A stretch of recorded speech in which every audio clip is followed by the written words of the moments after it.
Naitwa Inspekta Daniel Nyorobi. Mimi ni polisi kata ya Kilue iliyoko wilayani Siha na mkoa wa Kilimanjaro. Siku ya leo nimetumia kupita vijiwe mbalimbali vya madereva wa pikipiki maarufu bodaboda na kuzungumza nao kuhusu dhana ya uhalifu, kwamba ili uhalifu utokee lazima mambo matatu yahusike, kwa maana ya mtenda, mtendewa na fursa.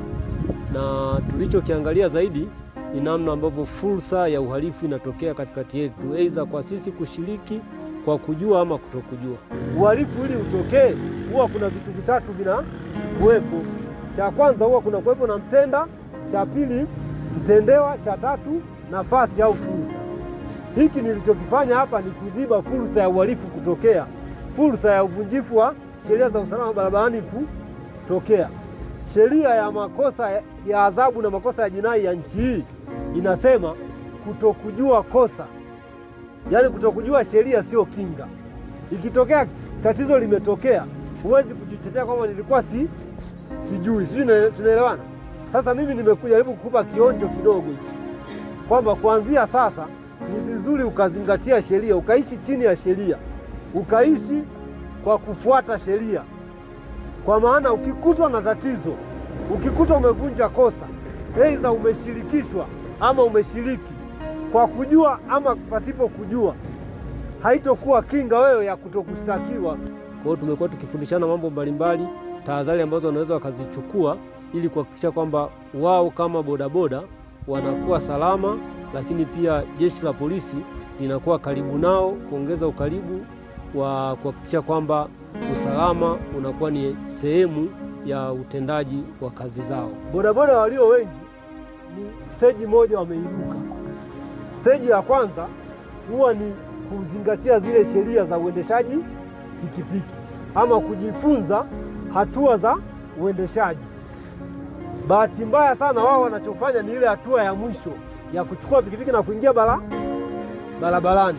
Sasa hiyo hatua ndio tunachukulia kama picha ya huyu ni mfano wa bodaboda, si ndio? Yaani yeye alichokufanya amevuka ile hatua ya kwanza na kutaka kanyaga hatua ya mwisho. Matokeo yake suruali imefanya nini? Imepasuka. Kwa hiyo huku nyuma amekaa wazi kwa sababu pamechanika, si ndio? Umemwacha uchi. Ukikuacha uchi, matokeo yake sasa wewe utakachokuwa unakifanya uheshimu sheria za usalama barabarani. Na kama uheshimu sheria za usalama barabarani, maana yake unajiendea tu.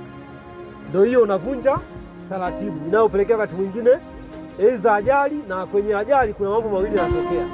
Aidha uwe marehemu ama uwe mlemavu. Na unapokuwa mlemavu automatically unatumia gharama kubwa kwenye matibabu. Na unapotumia gharama kubwa kwenye matibabu ni automatically umeukaribisha umaskini. Wakati wa usiku pia kupeleka watu sehemu ambazo huenda unaifahamu, lakini wale unaowapeleka huwafahamu. Ndio hicho kinachopelekea wakati mwingine watu wanadhurika. Na bahati mbaya sana ni usiku, lakini unaamua kubeba watu wawili ambao huwajui kuwapeleka eneo ambalo unafahamu. Na kwa mazingira ya sasa kuna mahindi marefu. Kwa hiyo mnafika katikati ya poli, mtu anakuchenjia. Kwa sababu kumbuka, wewe ndio unambeba yule mhalifu.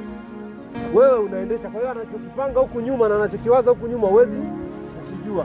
Ikitokea amekutolea hata kisu au kitu chochote kile cha kukuzuru au kukukaba na kukutupa, anachukua pikipiki anaondoka. Sisi tunaelewana? Kwa hiyo kuanzia sasa, wakati wa usiku, kama watu wafahamu, ni vizuri sana aidha muende wawili ama ukatae kwamba nataka niwapeleke polisi, mtambulisho kwanza polisi, alafu ndio niwapeleke huko mnakotaka.